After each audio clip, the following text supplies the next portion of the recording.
Welcome back everyone, my name is Kevin, and this is the 4th episode in the Worlds Adrift tutorial series. In this episode, we're going to talk about what to do when getting started in Worlds Adrift. So the first thing I highly recommend as soon as you create your character, so let's go ahead and put this under our belt so we don't lose it. If we need to defend ourselves, it would sure be a shame to have that unequipped. Above the inventory, and lose it if we die. So we moved it down here to the belt. It's good and safe there. We equip it down on the bottom bar. Alright, so the first thing I'm going to cover in this video series is how to chat to other players. As we can see off in the distance there, it looks like we've got a few fellows building a ship over there. But the basics of chatting is pretty simple, and that's your main method of communicating with other players. What you do is you hit enter. You can type your message and hit enter again to send it. As you can see there at the bottom left hand side, that's the chat window, and that's where we'll be able to read pretty much everything that everyone is saying in the immediate area. If we wanted to increase the range at which players can hear us, we can to quote in quotes yell, you know what I mean? Like, it's not really yelling, but it's kind of like yelling, and you can do that by typing in all caps lock. And so we'd hit enter, hit caps lock, and then you can type hello and hit enter again to send your message. That'll increase the range at which players can read your message, and it's kind of like yelling in the game. So for example, those players over there, they probably didn't read my first message, but they might be able to read my second message because it was in all caps, and that increased the range at which they could read my text. But that's the basics of chatting. So what we want to cover next is probably the most important thing you can do as a new player in Worlds Adrift, and that is the scanning tool. Literally scan everything. Your scanner tool is number 4 by default on the hotbar, and when I say this, I mean it, guys. You want to just literally scan everything. Now, I've already scanned all these trees, it looks like, in previous episodes, but literally every tree, every rock, every asset in the game that looks like something you can scan, just scan it. Like these rocks here, might gotten some of these already as well, but literally just scan them all. You don't lose anything, and you don't know what can and what can't give you knowledge until you scan it. So literally just scan everything. You might notice that this island is a bit laggy. It's because it's such a massive island.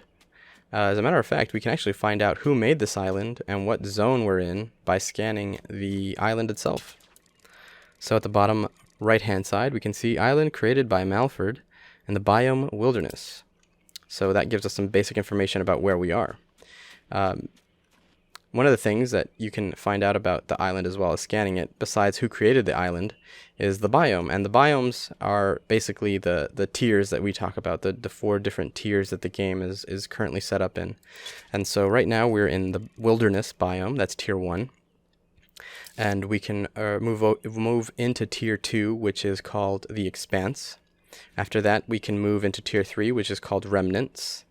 And lastly, we can move into tier 4, which is called Badlands. And all of these tiers will net you better rewards, and getting to those tiers is an entirely difficult topic that we'll dedicate an entire episode to in itself. So we'll talk about that later on. The main thing that you want to keep an eye out for, though, when you are playing the game, is these knowledge caches. This is a knowledge cache, and this knowledge cache will give you much more knowledge than any other item in the game when you scan it. So as you saw, basically, scanning most things will give you anywhere between 1 to 5 knowledge, whereas scanning these knowledge nodes can give you anywhere between 25 to 40 knowledge, depending on which biome you're in. So as you see here, we scan this one, bam, 25 knowledge immediately. So this is going to be your main way of getting knowledge. So you want to look for these all throughout the island as you explore the different islands in Worlds Adrift. The islands, depending on their size, can have anywhere between 1 to 5. It's actually completely up to the person who created the island, and they might be hard to find depending on the creativity of the player who created the island as well. There's no strict limit on how many there can be per island. You can have an island the size of like this little area here, and that island could have 5 of these knowledge caches all just around it. Or you can have a massive island like this one and only have like 2 of them all throughout the island. It just depends on the player who made it, and their choices and how they did it. But again, you want to keep your eye out on those. And really the only thing that changes between them, whether or not you're going to get 25 or more knowledge from this, is just dependent on the biome. And so since we're in tier 1, we're going to get 25 knowledge per node that we find. But as you progress through the different biomes, you're going to get 5 more per biome. So for example, tier 1 is 25, tier 2 is going to be 30, tier 3 is going to be 35, and tier 4 is going to be 40. But again, like I said, just keep your eye out on that. That's going to be your main source of knowledge. All right, so we've covered scanning things. Let's talk about gathering resources. In order to do that, we're going to use the salvage tool, which is our number 1 on the hotbar. How this tool works, this one is a point and shoot as well, but it takes a while to charge up a charge. And each of these pulses is going to allow us to salvage whatever we're pointing at. For most of the beginning of the game, we're just basically going to gather wood and metal, but as we progress forward, there might be more complicated, or more, not complicated, but more interesting ways of gathering materials. But for now, most of it is going to be through the salvage tool. So again, we're going to point at this tree, and as you see, each pulse is going to salvage a portion of this tree. And so you want to just aim your pulse steady. You can hold down the left click to keep charging the pulse, and just aim at the object that you want to salvage. Trees, very simple to salvage. You just aim, you let them fall, make sure they don't crush you. They can kill you if they fall on you, and that's quite an embarrassing way of dying. So just be careful with that, but other than that, they're very simple. Another option that we have for salvaging is metal, and metal usually comes in these little ores, these little ore nodes, and you can usually tell the difference between one of these salvageable ores and just a random asset on the island by these cracks. So the ones that you can salvage will usually have this cracked exterior like this, whereas rocks that you cannot salvage, they will have very smooth surfaces for the most part. But again, same concept. You just kind of peel away at the exterior of this metal oh my goodness, metal ore, and you'll reveal these tiny metal nodes inside. And preferably you want to aim at the nodes themselves to salvage them, like that, directly on these metal nodes, and then you can salvage them that way.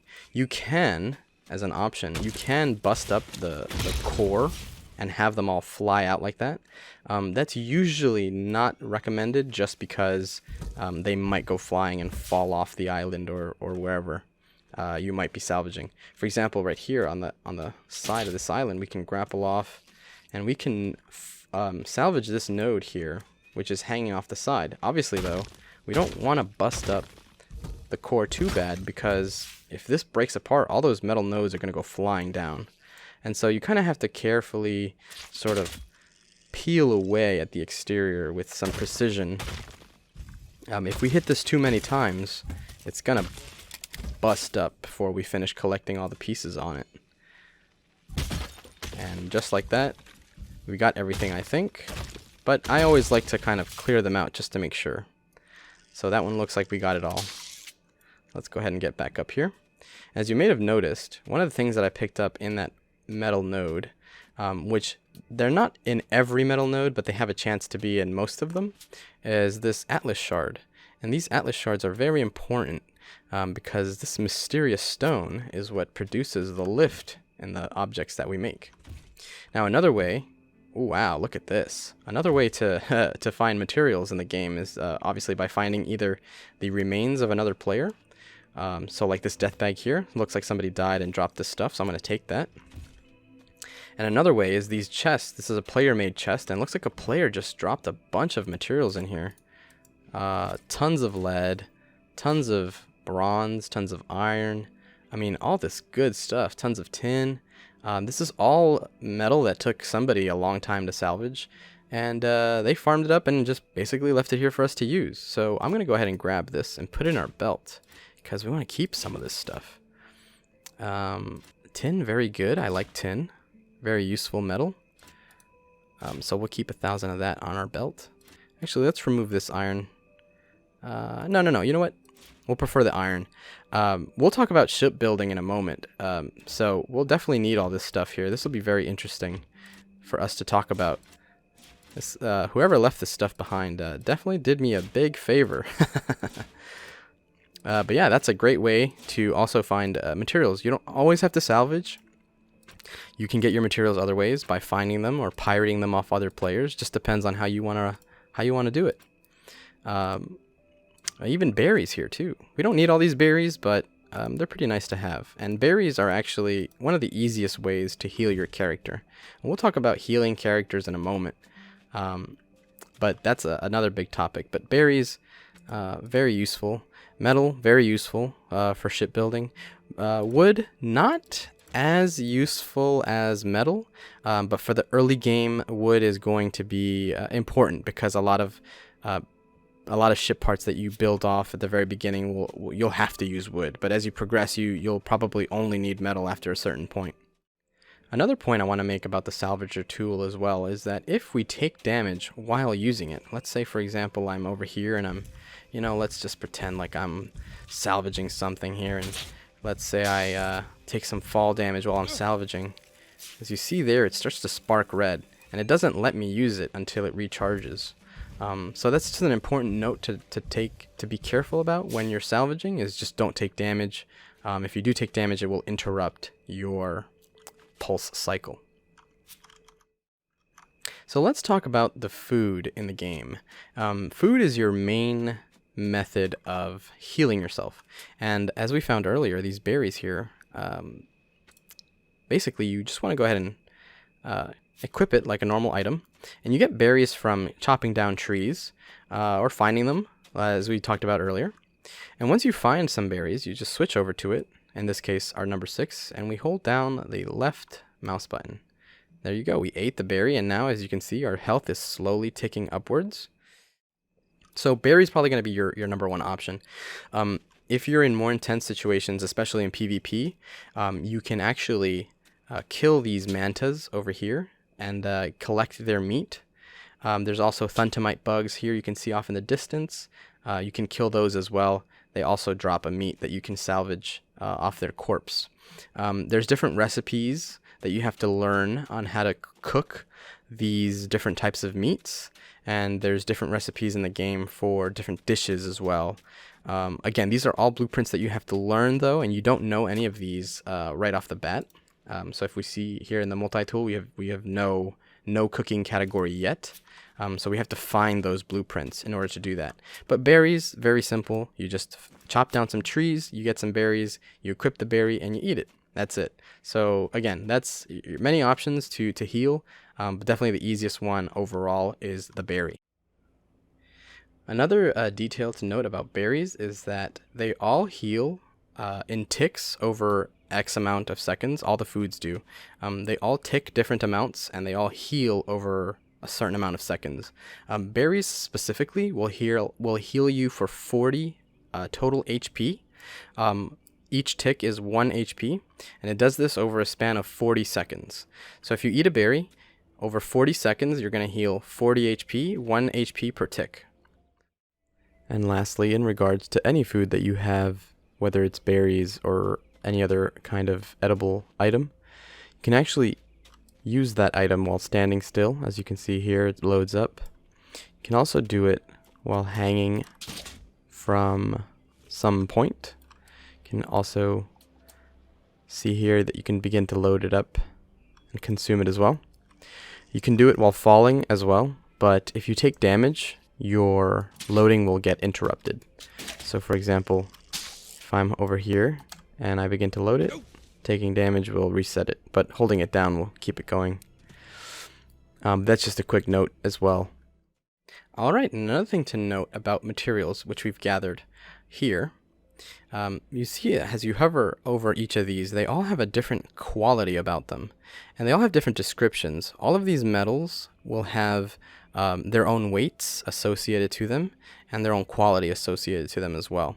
It's very important to keep an eye on this stuff when you're collecting metal and trees and wood as well, because each tree, you won't be able to tell until you cut them down and gather them, but each tree has a different quality, and likewise with each metal node, they all have a different quality. And all metal types have the same weight, so it doesn't matter what quality the metal is. For example, if I had this iron here, these are both quality 2, but let's say this one was quality 5, and let's say this one was quality 1. The weight would be the same between both iron qualities. There's no difference in weight. The only thing that quality affects is the resilience of the item that you're crafting. And so certain items don't require any type of resilience. It doesn't matter. For example, bullets. It doesn't matter if you use quality 1 iron or quality 10 iron. It doesn't matter if you use lead, which is very heavy, or tin, which is very light. Bullets, it doesn't matter. You're just crafting the object, and so whatever you choose to use is completely irrelevant to the final product. That's for certain items like the pistol bullets. That's all not affected by it. Certain ship parts, though, for example, a panel, will be much more resilient the stronger or the better the quality of the metal is. And then also, of course, the weight will definitely affect your ship directly. If you're building all of your materials out of something heavy like lead, your ship's going to be very heavy. If you're building your ship out of something very light like tin or even certain types of wood, then your ship is going to be way lighter. So that's all things to keep in mind with the quality of your resources, not only your wood, but your metals as well. Alright guys, and so that pretty much covers all of the important topics that we need to discuss when you're starting off the game. Again, the most important thing is going to be that knowledge though, because what you want to do is you want to gather enough knowledge to unlock shipbuilding. Without shipbuilding, you can't build any ships, obviously. So we need to go ahead and gather that. So that's going to be your number one priority as soon as you jump into the world, is gather that knowledge. Now I'm going to go ahead and just run around this island. I'm going to try to find as many knowledge nodes as I can. I'm going to scan everything I can, and as soon as we're ready, we'll cut back and we'll talk about the shipbuilding process. A quick note that I wanted to mention, because I'm actually descending into this very dark cave and I don't have a torch or any other light source. You have a few options when you don't have a torch. You can use your salvager tool and load that up and pulsate, and you'll see that it does this nice bright flash which you can use to kind of check your immediate surroundings. That's useful, but not perfect. Another option that you have is to use your gun, and the point of contact where your bullet hits will light up that specific spot. So for example, let's say I shoot down there, you're going to see that the area lights up. You want to be careful though, because obviously pistol fire is going to alarm people around you. So if you can, do that with cautious. Be cautious with it. You don't want to just shoot randomly a whole bunch and then scare everybody around you into thinking that you're some kind of a threat. But there we go. We've reached our second knowledge node. And with that second knowledge node, we're going to have enough to learn shipbuilding. Let me go ahead and get out of this dark, dark cave, and we can talk about that. Don't forget that while you're exploring in Worlds Adrift, you might find treasure. Treasure comes in a few different forms, like this small box here, or this chest here, or this chest here, or this large chest here. Alright, so we're ready to learn shipbuilding. We've gathered 2 nodes, so we have more than 60 knowledge. We have 68 knowledge, and we need 50 to unlock shipbuilding. Once we unlock shipbuilding, we'll gain access to all the things that we need for basic shipbuilding. As you see here, we've learned shipyard, assembly station, sail, Atlas Sky Core, personal reviver, helm, deck, small panel, makeshift storage, and barrel. So now we've got these new categories: shipbuilding, and utility. And we've got some basic ship parts here as well. Alright, so that covers it for getting started in Worlds Adrift. In the next episode, we're definitely going to cover shipbuilding. It's a very simple but involved process. So we're going to dedicate an entire episode to that. Alright guys, I hope you enjoyed. Remember to subscribe for more content if you guys liked this tutorial. And hit that like button to let me know. Until next time, take care.